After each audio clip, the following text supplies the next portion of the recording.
राधे राधे। राधा नाम की महिमा कहानी सुनाने जा रही हूँ मैं। एक बार एक संत जी किसी गांव के निकट आश्रम बनाकर रहते थे। वे भागवत जी की साप्ताहिक कथा कर रहे थे। तीसरे दिन के वृत्तांत में वह कथा करते हुए बताने लगे, अनेक प्रकार के लोग जो पाप कर्म करते हैं उन्हें अनेक प्रकार के नरकों में जाना पड़ता है, लेकिन एक उपाय है जिसके द्वारा नरकों में जाने से बचा जा सकता है। कोई एक बार सच्चे हृदय से राधा नाम पुकार ले तो वह नरकों में नहीं जाता है। एक सेठ जी जो रोज आकर सत्संग सुना करते थे, सत्संग समाप्ति के पश्चात वह संत जी के चरणों में आकर बड़े जोर से रोने लगे। संत जी ने कहा, अरे सेठ, क्यों रोते हो? तुम्हारा मन उदास क्यों है? सेठ जी रोते हुए कहने लगे, भगवान, आपकी कृपा से मुझे सब कुछ प्राप्त है, पर मेरे मन को एक बड़ी चिंता सताती है। संत जी कहने लगे, कहिए कौन सी चिंता? सेठ जी कहने लगे, आज आपने भागवत कथा में नरकों का वर्णन किया है और वर्णन करते हुए बताया कि जीवों को अनेक पापों से नरकों की प्राप्ति होती है, लेकिन एक उपाय है जिसके द्वारा नरकों में जाने से बचा जा सकता है। तो प्रभु, मैं तो आपकी शरण में हूँ, रोज सत्संग सुनने आता हूँ। मेरे मन में तो यह विश्वास है आप संतों की कृपा से, भागवत की कृपा से मेरा उद्धार तो हो ही जाएगा। लेकिन मेरा एक छोटा भाई है जिसकी उम्र 50 साल है। वह न सत्संग में जाता है, न परमात्मा पर विश्वास करता है और न ही प्रभु का नाम सुमिरन करता है। उसका उद्धार किस प्रकार होगा, मुझे उसकी बड़ी चिंता सताती है। मैं उसे बहुत बार समझाने का प्रयास भी करता हूँ। इस संसार के काम तो होते रहेंगे, तुम भगवान के नाम का स्मरण भी किया करो। तब वह कहता है, ऐसा करने से कुछ नहीं होता, तुम भी मत किया करो। मैं जितना आस्तिक हूँ प्रभु, उतना ही वह नास्तिक है, उतना ही वह कट्टर है, अनिश्वरवादी है। तब संत जी ने कहा, क्यों चिंता करते हो, एक दिन उसका भी उद्धार हो ही जाएगा। सेठ जी रोते हुए कहने लगे, हे भगवान, उसका उद्धार कब होगा? आप जैसे महापुरुषों हमारे गांव में आए हैं, मुझे तो आप पर ही यकीन है, आप ही उसका उद्धार करके जाएंगे। अब आप कैसे भी कृपा कर मेरे घर आइए और एक बार के उसके मुख से श्री राधा नाम का उच्चारण कराइए। तब सेठ जी की विनय सुन संत जी कहने लगे, कल सत्संग समाप्ति के पश्चात मैं आपके घर आऊँगा और उसे परमात्मा का सुमिरन अवश्य कराऊँगा। दूसरा दिन हुआ, सेठ जी अपने घर गए, संत जी के आने का इंतजार करने लगे। आश्रम पर कथा की समाप्ति हुई। अब संत जी अपने वचन के अनुसार सेठ जी के घर पहुँचे। जैसे ही घर पहुँचे, सेठ जी ने बड़े श्रद्धा भाव से संत का स्वागत किया। उन्होंने अपने भाई को बुलाकर कहा, संत जी आज हमारे घर पधारे हैं, उनका दर्शन कर लो। वह अंदर से बैठे बैठे कहने लगा, मुझे न किसी संत से मिलना है और न ही भगवान से मिलने की इच्छा है। तुम ही उनकी सेवा करो और तुम ही उनका पेट भरो। संत जी ने जब यह वचन सुने, सेठ जी रोते हुए कहने लगे, भगवान जी, देखा आपने, आपके सामने ही आपका अपमान कर रहा है। संत जी कहने लगे, सेठ जी ख्याल न कीजिए, अब कुछ अच्छा होगा। अब सेठ को दिलासा देते हुए संत जी पलंग से उतरे और उसके भाई के कक्ष में आ गए। उसके कंधे पर हाथ रख कहने लगे, और बताओ, आज तक कितना कमाया? वह संत जी को इस प्रकार अपने नज़दीक देखकर कहने लगा, अपना हाथ मेरे कंधे से हटाओ। मैं ना संतों को मानता हूँ, ना भगवान को मानता हूँ। लोग जितने आस्तिक होते हैं, मैं उतना ही कट्टर नास्तिक हूँ। मैं भगवान को नहीं मानने वाला हूँ। आप मेरे नज़दीक क्यों आए हैं? संत जी कहने लगे, मैं तो अपना काम करने आया हूँ। संतों का काम होता है लोगों का उद्धार करना। आज तुम्हारे उद्धार का कार्य मिला है, तो अवश्य ही करके जाऊंगा। वह सेठ का भाई भी बड़ा कट्टर था। वह कहने लगा, आपको किसी का भी उद्धार करना है कर लीजिए, पर मेरा उद्धार आप नहीं कर सकते। मैं कुछ भी नहीं करने वाला हूँ। सेठ के भाई को देखकर संत जी मुस्कुरा कर कहने लगे, एक बार राधे राधे बोल दो। वह सेठ जी का भाई कहने लगा, मैं कुछ नहीं बोलूँगा। संत जी ने फिर कहा, राधे राधे बोल दो। वह कहने लगा, नहीं कहूँगा। फिर संत ने कहा, राधे राधे बोलो। वह कहने लगा, मैंने कहा ना, मैं नहीं बोलूँगा। संत ने फिर कहा, राधे राधे बोलो। मैंने कहा ना, नहीं बोलूँगा। तब संत जी पुनः सेठ जी के पास आए और कहने लगे, अब आपने मेरे ऊपर यह जिम्मा सौंपा है, अब मैं जैसा करूँगा आप बीच में नहीं आना। अब सारे परिवार वाले बाहर जाकर बैठ जाओ, जब तक मैं आपको बुलाऊं नहीं। एक भी परिवार वाला इस कक्ष में ना आए। अब इस प्रकार सेठ जी अपने परिवार सहित आकर बाहर बैठ गए। अब कक्ष में सिर्फ संत जी और सेठ जी का भाई था। संत जी ने पुनः प्रेम से कहा, अरे भैया, एक बार राधे राधे बोल दो।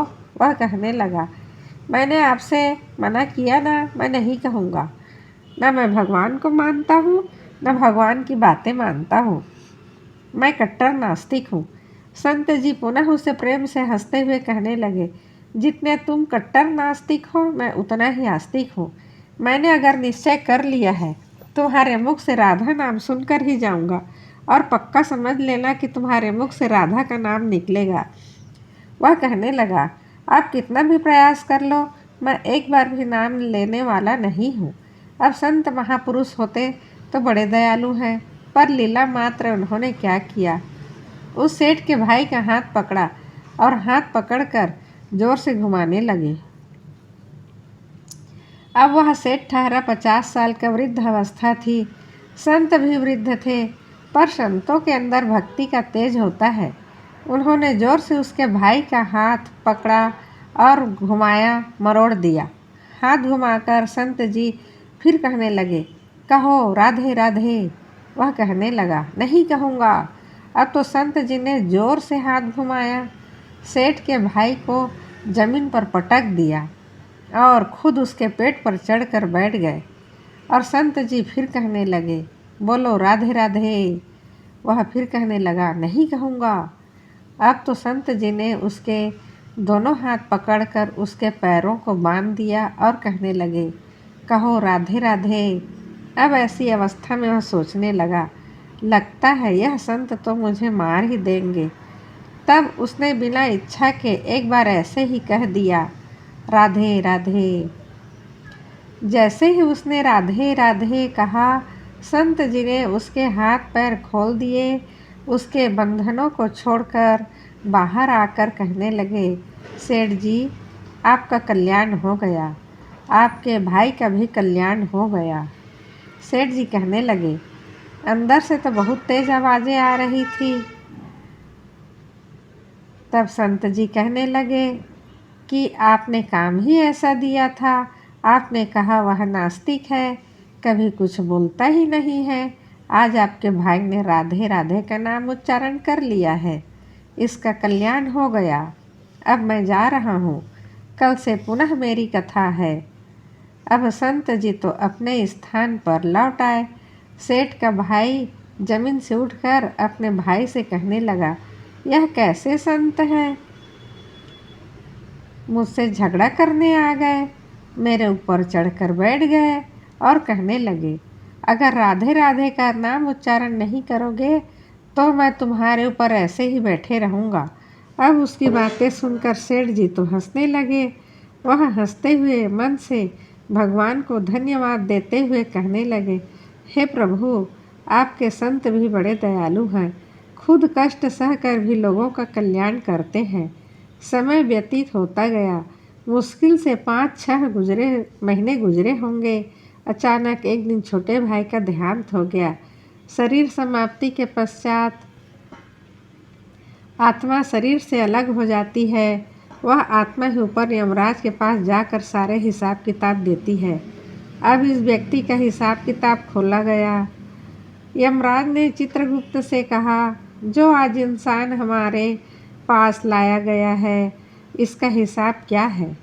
चित्रगुप्त कर्मों का हिसाब देखकर बताने लगा, हे भगवान, इसने अपने जीवन में कभी परमात्मा का नाम सुमिरन नहीं किया है, सदा पाप ही पाप किए हैं, इसे तो सीधे नर्क भेज दिया जाए। अब यमराज के आदेश अनुसार जैसे ही उसे नर्क भेजा जा रहा था, तभी चित्रगुप्त ने कहा, भगवान, एक बात और है। यमराज जी ने कहा, कौन सी बात? चित्रगुप्त ने कहा, भगवान, एक बार संत के कहने पर इसने राधा नाम का उच्चारण किया था। अब एक बार राधा नाम का उच्चारण यमराज ने दूतों से कहा, थोड़ी देर रुक जाइए, इसका हिसाब किया जाएगा, इसके बाद ही से नर्क भेजा जाएगा। यमराज ने पुनः चित्रगुप्त से कहा, जल्दी से इसका हिसाब देखो और कहीं इसने परमात्मा का नाम उच्चारण तो नहीं किया है। चित्रगुप्त ने फिर से पुनः सारा हिसाब देखा और देखकर कहने लगे, भगवान, इसने एक बार जो नाम उच्चारण किया है वह संतों के भय से किया था, दिल से भी नहीं किया था, पर एक बार राधा नाम का उच्चारण किया है। जीवन पाप में, अब क्या किया जाए? तब यमराज ने उसी इंसान से पूछा, एक बात बताओ, हम तुम्हें पहले राधा नाम का उच्चारण का फल दें या फिर तुम्हें नरकों में भेज दिया जाए? तब वह भक्त हाथ जोड़कर कहने लगा, भगवान, नर्क में जाना है, इससे अच्छा है आप मुझे एक बार राधा नाम उच्चारण का फल दे दो, फिर मुझे चाहे भेज देना। अभी यमराज जी अपनी पुस्तक खोलकर देखने लगे कि एक बार राधा नाम उच्चारण का फल क्या है। उन्होंने सारी पुस्तकें खोल दी पर उन्हें कहीं फल दिखाई नहीं दिया। तब वह विचार करने लगे, एक बार राधा नाम उच्चारण का फल तो मुझे नहीं पता है। तब वह अपनी शंका के निवारण करने के लिए उस भक्त को अपने साथ लेकर स्वर्गलोक में आ गए। स्वर्ग में आकर यमराज ने इंद्रदेव से कहा, हे इंद्रदेव, मुझे बताइए, एक बार राधा नाम उच्चारण करने का क्या फल है? तब इंद्रदेव ने बहुत प्रयास किया पर उन्हें भी इसका फल पता नहीं चला। तब वह सब देवता मिलकर ब्रह्मदेव के पास आए।